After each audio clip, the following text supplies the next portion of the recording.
lot of this information that's going to actually be in this video came from my mom. So shout out to my mom, you the realist, you a homie.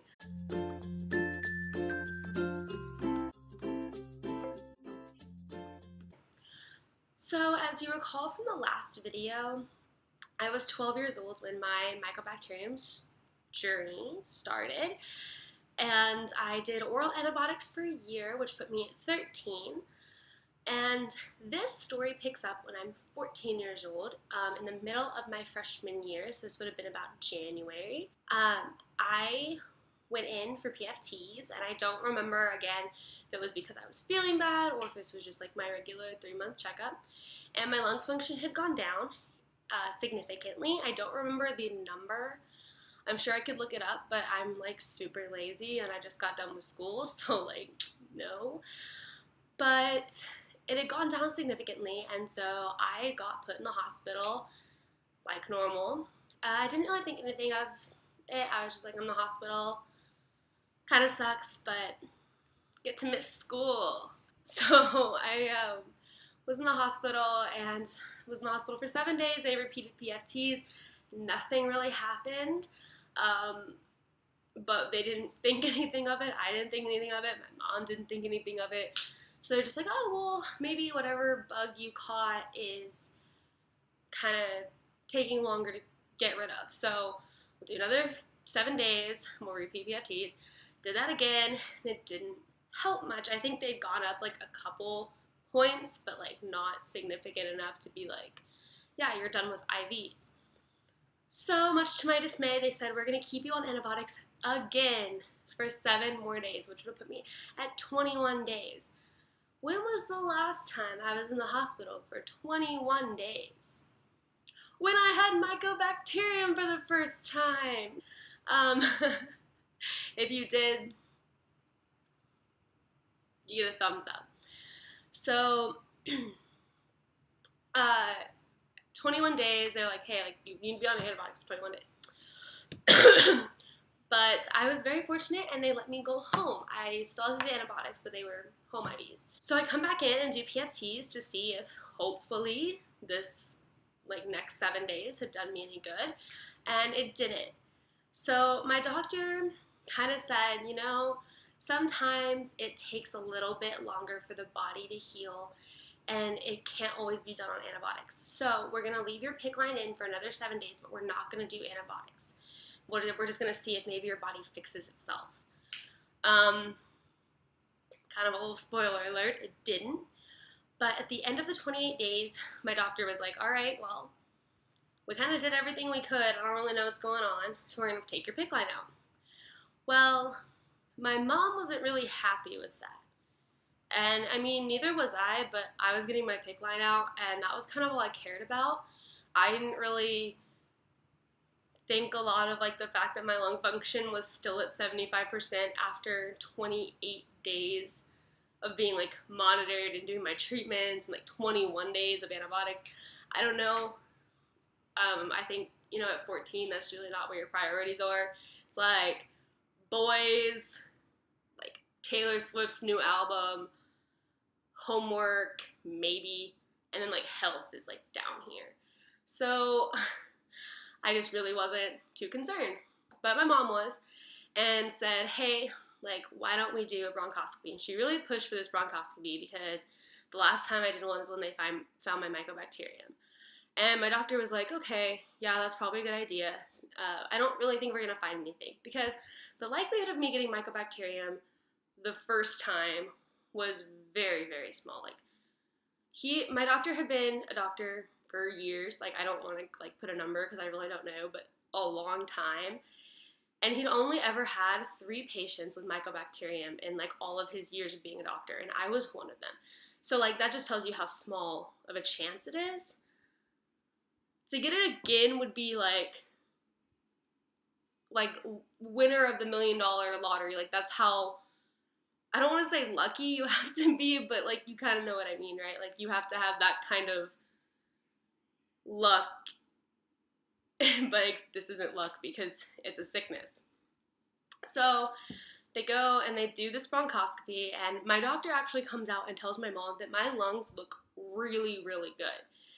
So the first time when they found the Mycobacterium when I was 12, my lungs looked really bad. There was a lot of mucus and like pus, and I'm sorry, this is gross, but it was in there.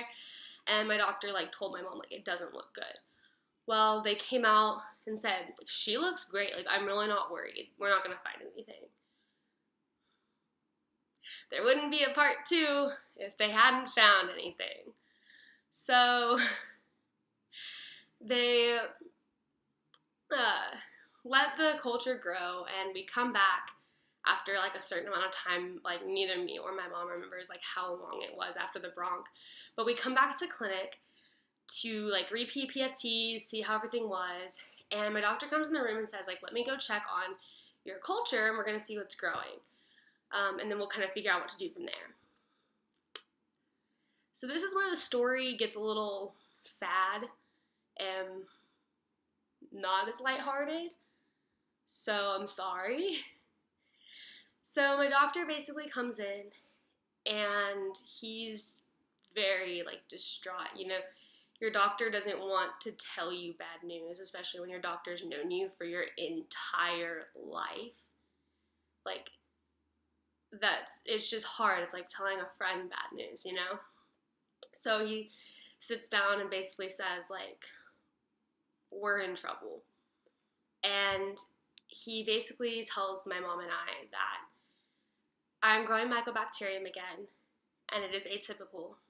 However, this time it is 100% drug resistant. If like the context clues don't really tell you what drug resistant means, let me like break it down for you.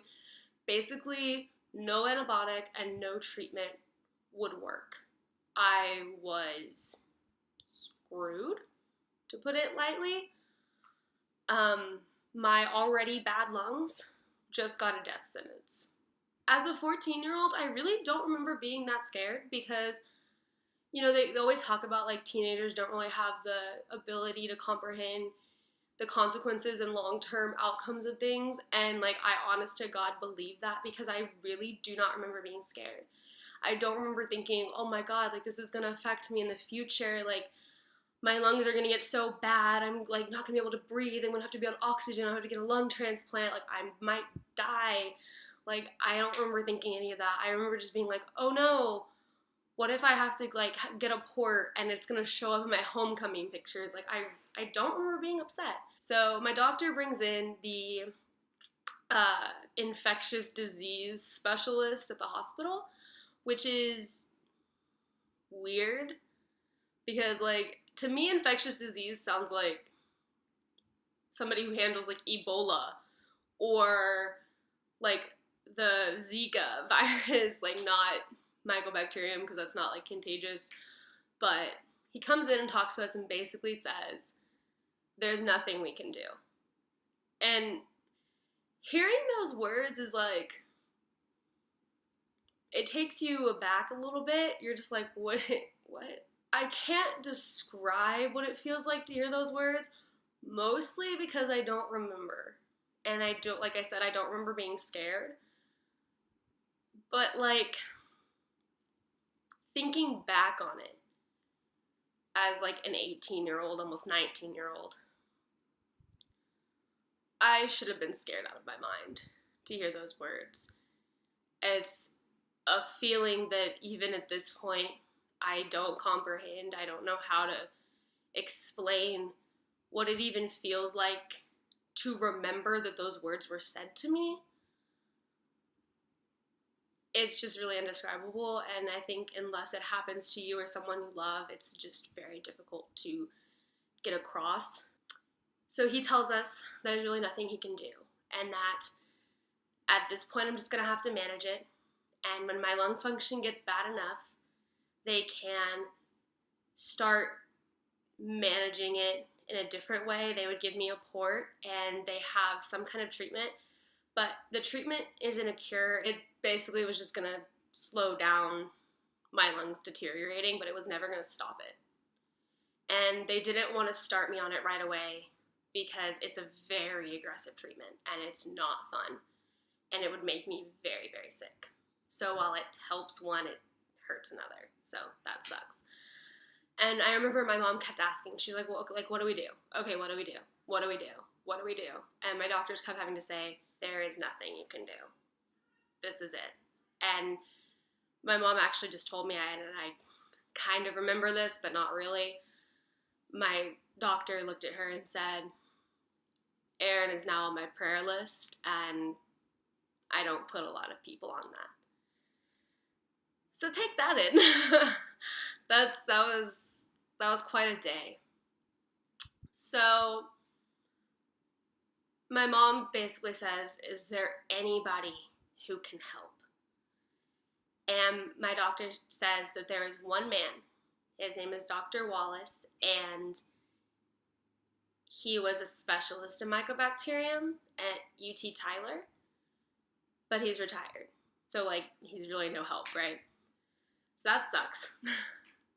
So we go home, and I'm still pretty oblivious to all of this. I'm just like, yeah, like, I'm sick, and they can't cure it, but, like, I'll be okay, like, because I'm 14 and I don't think about the future.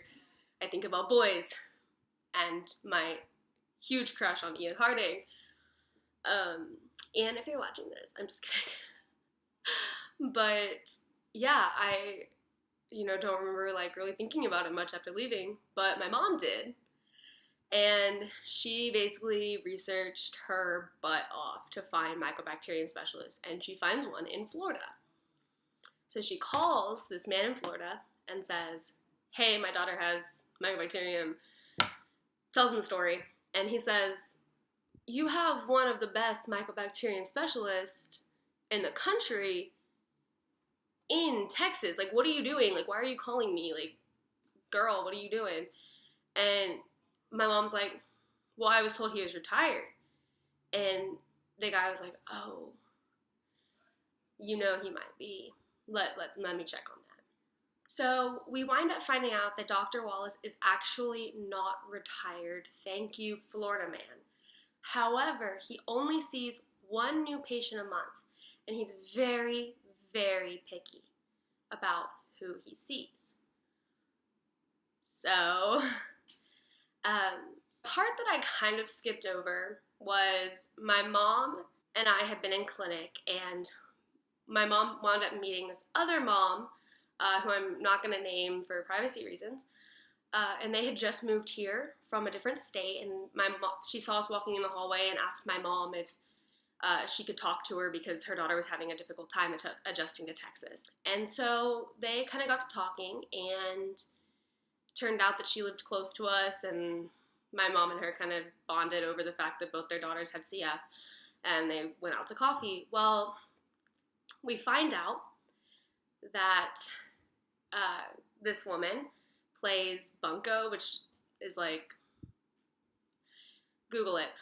So she plays bunco, and her bunco partner is going to Tyler, Texas to meet with this doctor and talk to him. And lo and behold, this doctor, this man that my mom's friend partners with, is Dr. Wallace. And like, that was insane. And so this woman asks her partner, she says, hey, can you maybe put in a good word? My friend's daughter has Mycobacterium and really needs Dr. Wallace's help. A few days later, my mom gets a call from Dr. Wallace's office. And that's where I'm going to leave this video. If you guys enjoyed this video, please give it a thumbs up, like it. Maybe subscribe. I got 5 subscribers. Hey, we can build that. We can be a family. But yeah, that'd be awesome if you continue to show this video love. And if you want to go check out my blog, I'm going to be documenting through pictures my doctor's appointment on Monday and kind of updating people on my health and just the entire system of how a doctor's appointment with CF works. So be on the lookout for that. Be on the lookout for my next video, and thank you guys so much for watching.